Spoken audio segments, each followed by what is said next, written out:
While the Apple iPhone 15 series looks similar in so many ways, we do have some epic new hardware and features to make it stand out from the previous models. Now first up, we've got a tweet from reliable leaker Ice Universe, and he reports that Apple is working on a new iPhone with no bezels at all, and it's also using under-display camera technology to make a truly full-screen iPhone. He reports that Apple have tasked both Samsung and LG displays to deliver a bezel-less OLED display, and while this will be an incredible new design, it's unfortunately not going to be in time for the iPhone 15 series.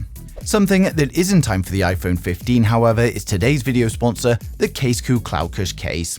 The new CloudCush cases provide air cushion technology that not only looks great and provides a nice solid grip, but it also protects your phone with a 3-meter military-grade drop resistant thanks to its 360-degree air cushion.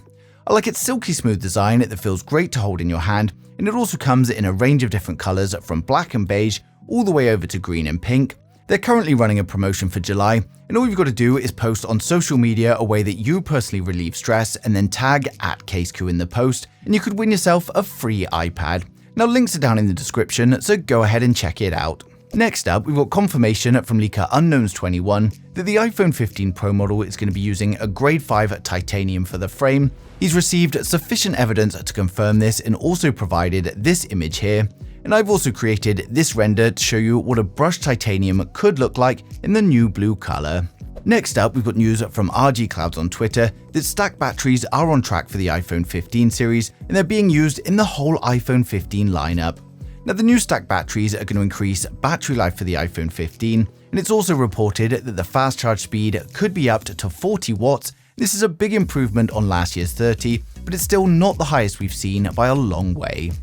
Now next up, we've got news that the iPhone 15 Pro models are finally going to be upgrading to Wi-Fi 6E.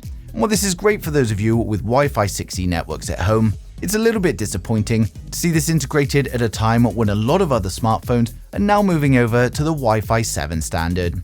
Now next up, we've got confirmation from Digital Chat Station on Weibo, and he says that the new periscope camera on the iPhone 15 Pro Max is going to be a 6x optical lens, and this is double that of the iPhone 14 Pro Max. And to be fair, with the 6x optical zoom, we're also going to have plenty of in-between options thanks to your pixel binning and your sensor cropping. Next up, we've got unfortunate news that a price hike for the iPhone 15 series is also on the cards, and Apple have kept the prices relatively similar in recent years, but we're now looking at a hike of up to $200 on the Pro models and a little bit less for the non-Pro. Now the report, however, doesn't seem to be based on any solid evidence, so take this one with a grain of salt for now. The iPhone 15 is looking like a great upgrade to the series, and the Pro models are definitely going to be a great purchase for those of you in need of a new iPhone, but it probably doesn't warrant an upgrade from the iPhone 14. Now of course, as we approach the launch, more and more information is going to continue to come flooding in, and I'll be sharing it as soon as it does, so make sure you subscribe so you don't miss a thing in the future.